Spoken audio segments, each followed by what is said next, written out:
ना वो lady cab बैठी हुई है, उसको थोड़ा पहले कर दो।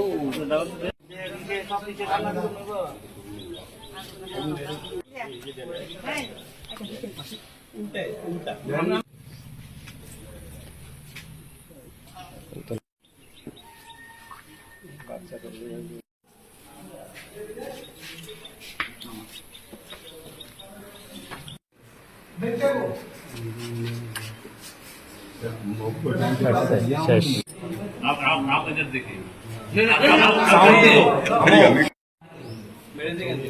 না না এর সিঙ্গেল কেউ থাকলে এটা সিঙ্গেল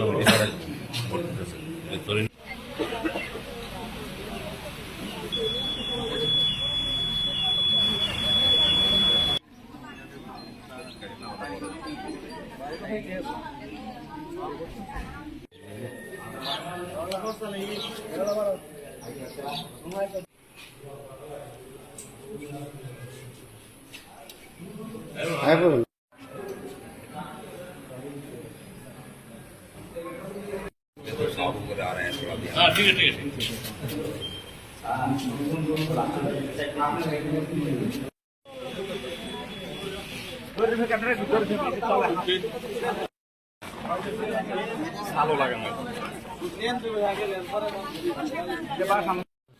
হ্যাঁ সকাল সকালে দিছি রুটি জামু সুপারি রুটি দাও এই যে নিয়ে আসছি। কিরকম ভিড় ভিড় আছে ভিড় আছে? আমি আগে দিছি যে ওষুধ জানেন আগে দেওয়া হয়েছে। পুলিশ পুলিশ আছে? আছে কোনো অসুবিধা হয়েছে না? না কি বলবেন? আবার 5 মাসের মধ্যেই আবার ভোট দিতে আসলেন, কি বলবেন? কি করার, অসময়ের মধ্যে যেহেতু আমাদের একজন বিধায়ক প্রয়াত হয়েছেন, সেই সুবাদে আবার নির্বাচন হতে পারত, তো আমরাও নির্বাচনে সামিল ভোট দিতে আসলাম, খুবই ভালো লাগছে। পরিস্থিতি কি আছে এলাকার বা ভোটার কেন্দ্রের আশেপাশে? না, পরিস্থিতি এখন মোটামুটি স্বাভাবিক। এমএলএ যেই হন, কি চাইবেন তার কাছে? আমরা তো চাই এলাকার উন্নয়ন, রাজ্যের উন্নয়ন। আপনার নাম?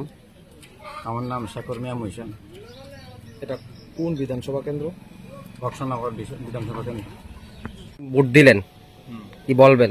খুব উৎসাহ উদ্দীপনার মধ্যে দিয়েছি আমরা। যারা অকাল একটা ভোট হচ্ছে, বিধায়ক ছিল, উনি অকালে মৃত্যুবরণ করেছে, তো আবার উপনির্বাচন হয়েছে। আমরা দেখেছি যে উপনির্বাচন না, যখন সাধারণ নির্বাচন হয়, সাধারণ নির্বাচন মানুষের উৎসাহ উদ্দীপনার মাধ্যমে খুব সুন্দরভাবে সকাল সকাল ভোর 4টা থেকে লাইনে দাঁড়িয়ে আছে গণতন্ত্রের যে অধিকার, ভোটাধিকার প্রয়োগ করার জন্য।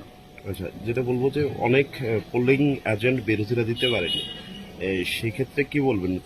কালকে একটা প্রেস মিট করেছিল, তাদের বক্তব্য ছিল যে এখানে নাকি হুমকি ধুমকি দেওয়া হচ্ছে, এমন কোনো বিষয়? এমন কোনো বিষয় নেই। আমরা বলেছি যেখানে আমি কালকে প্রত্যেকটা বুথে গিয়েছি, যদি বিরোধী কোনো পোলিং এজেন্ট তাদেরকে আসতো, তাদের বসতে, তাদের গণতন্ত্রের বোধে তারা বসবে।